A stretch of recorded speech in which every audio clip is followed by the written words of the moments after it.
Okay, so with the arpeggiator, I think the most important thing to know is that even though the arpeggiator is presented as a voice mode, to access it, you have to go Function and then press the voice mode button, and then you can cycle between polyphonic, mono, legato, unison, and arpeggiator. However, I would argue that it's not really a voice mode, and a better way of thinking about it is that it's just a keyboard feature. Nothing more, nothing less. What do I mean by that, and why does it matter? Well, that'll become more apparent as I go. So all the arpeggiator does is that if you're holding down multiple keys at the same time, like let's say these guys here, then instead of playing them simultaneously, as in polyphonic voice mode, the arpeggiator is going to play them sequentially.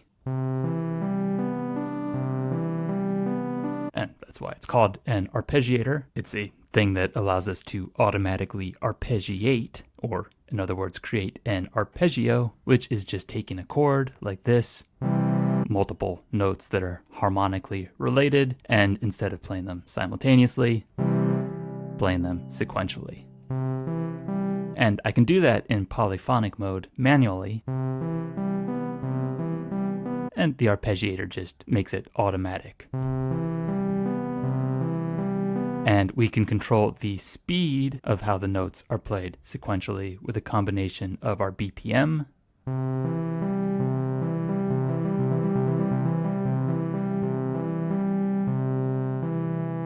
and our note value. This is actually set to a whole note by default.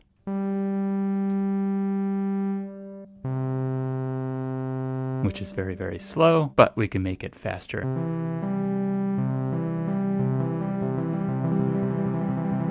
And in fact, we could even boost this further with our BPM. But let's go back to something a little slower here. Okay, so that's the speed of the sequence, and then the other main control we have is the order of the sequence with which we play the notes, and we adjust that by pressing Function and then Adjust. The pattern is set to up by default, so but we can also go down, la la la la la la, up down, la la la la la la la la la, up and down, la la la la la la la la la la la la. And we have a whole bunch of other options. My favorites are probably the random one.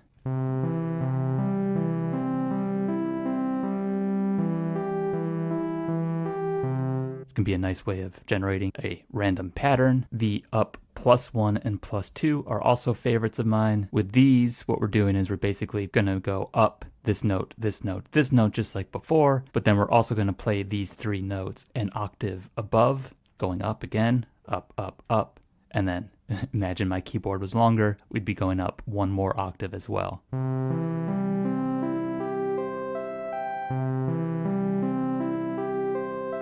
This can especially sound cool if your note value is a bit faster and if you also play a sequence of chords.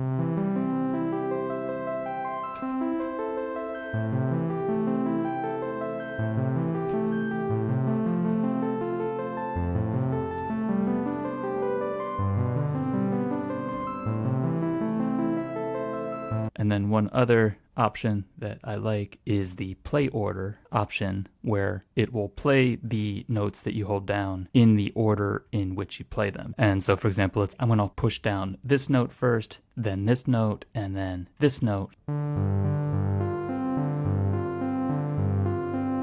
And with this option in particular, another feature of the arpeggiator that can be very useful is the hold function. And let's slow down the note value here a little bit. So now what I can do is press and hold the hold button, play a key, let go, play another key, let go, and so forth and so on. And you can even change octaves.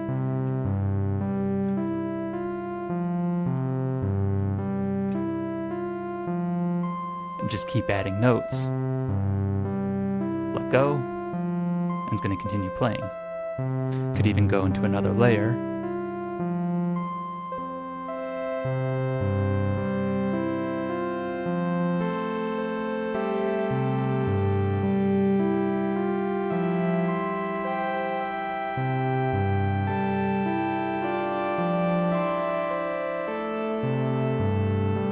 and it'll just keep going. And if you want to stop it, just press clear, the hold button. Another thing you can do with that play order option is I'm going to switch our structure here to something like pad 1. And then with the pitch parameter, I'm going to set this up to 70 so that we're bifurcating the pitch in such a way that we have our primary pitch and then we're going to have another pitch a fifth above it, which creates what's basically like a power chord. And then I'm going to go down here an octave. And with our play order voice mode option in place, and then with our note value set low to something like a half note, we can really quickly create a sort of pseudo chord progression. So let's say I want to go, well, just hold down the hold button and play that sequence.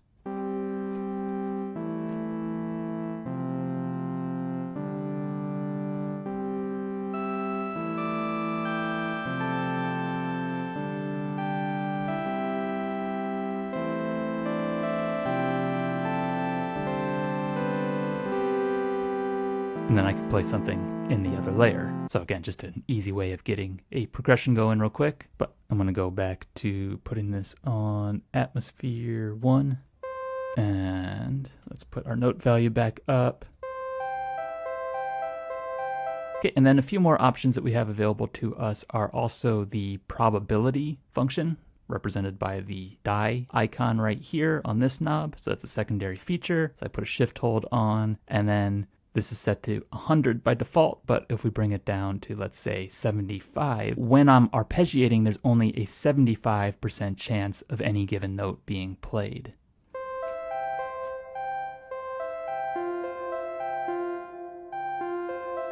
And we can decrease that.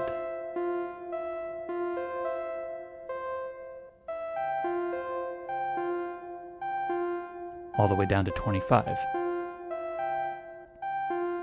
And so we end up getting these little gaps of silence, which then end up giving us this kind of unpredictable rhythm to our arpeggiation. It's no longer just one note after another. Now, with the probability, that ends up being a very random pattern, which may or may not be desirable. Another option that you have with introducing some rhythm into your arpeggiation is a bit of a, what I would call a hack, where we're using a feature in a way that I don't think was intended. But what you can do is use the velocity parameter, which is the primary control of this knob here. And this is basically simulating the velocity with which we're hitting the keys. Think about a piano and the way in which how hard you press the key determines how loud it is. And we can decrease the velocity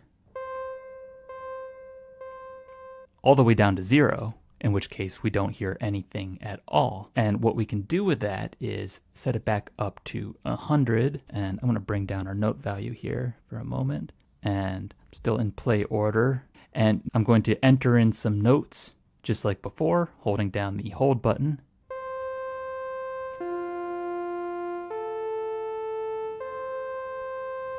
But then I'm going to turn the velocity down to 0. That's not going to affect any of the notes that are currently being played. But when I add another note, and again I'm pressing down the hold button here, let's say this one here, the velocity of that particular note is set to 0, and so it acts as a silence. And then I can bring the velocity back up, add another note that I actually want to hear, maybe another note too, and then bring my velocity back down, add some more silence. Let's do 2 notes of silence this time. Bring the velocity back up, and let's just add one more note. Okay, and now I'm going to increase our note value so this goes faster.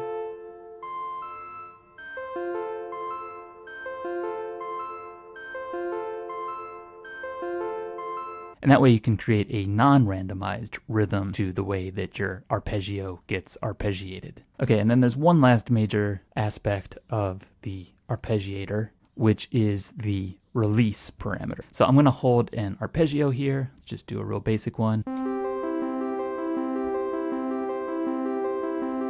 And now I'm going to decrease the release.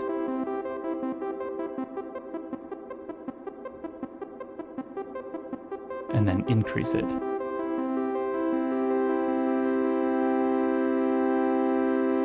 Okay, so point being, notice how drastically that changes the character of the arpeggiation. We go from super short all the way to notes getting played sequentially, but lingering around for so long that you can't even tell they're being arpeggiated. The notes all blur together, and it sounds indistinguishable from polyphonic mode, and that's because, I would argue, the arpeggiator voice mode is really just the polyphonic voice mode wearing a disguise. The only difference between this and this is that this is doing the playing for me automatically. And I think that's the best way of thinking about the arpeggiator is just doing that motion of playing notes sequentially automatically for you. Nothing more, nothing less. And the reason why I think that's important is because let's say I put a chord in the sequencer in polyphonic mode. If I switch the voice mode over to mono, for example, it's only going to play one note because that's all mono can do. However, if I change to arpeggiator and I play the notes, well, we just hear a polyphonic chord. Our release is super low, so we're not having any blurring. And so that's not why this is happening. I mean, I can put this all the way down to 0.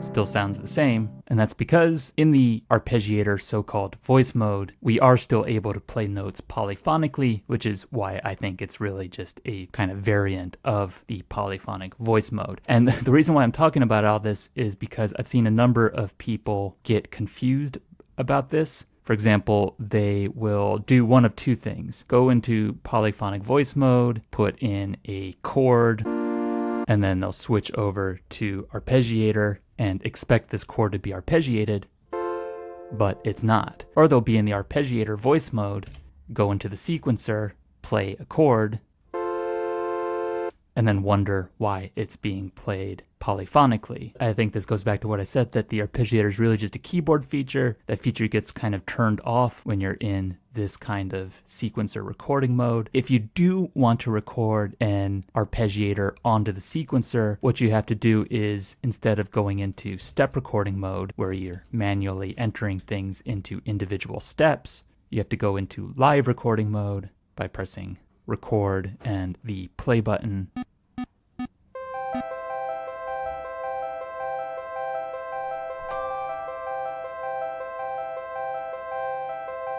And then your arpeggiated notes will get recorded onto the step sequencer. But again, it's basically just like you're in polyphonic mode and you're playing these keys in an arpeggio and entering those into the sequencer. And because the arpeggiator voice mode is really a polyphonic voice mode, what that also means is that if you are entering notes into the sequencer with it, like I just did, you can continue recording. Let's do that right now.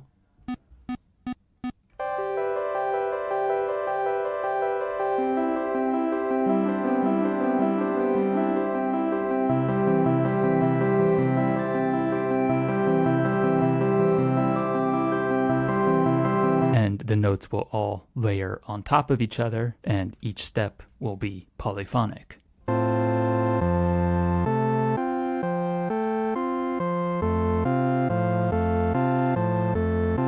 So that's one thing I did, and then I had the probability set a little far back, like 75.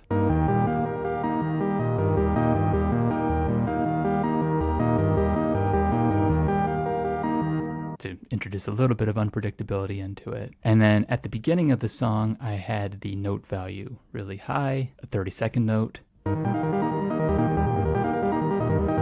think I had the BPM a little bit lower maybe.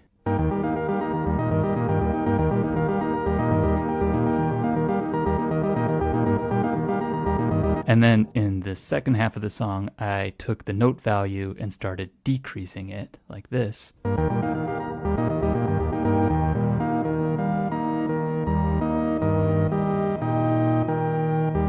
and then I increase the release.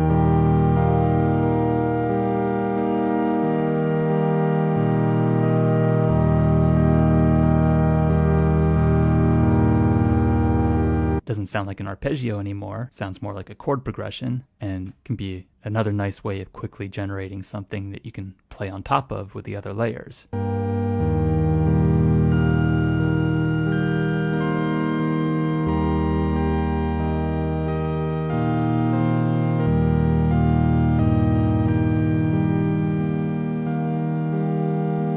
I'll leave it there for now. Like always, thanks for watching, have a great day, and goodbye for now.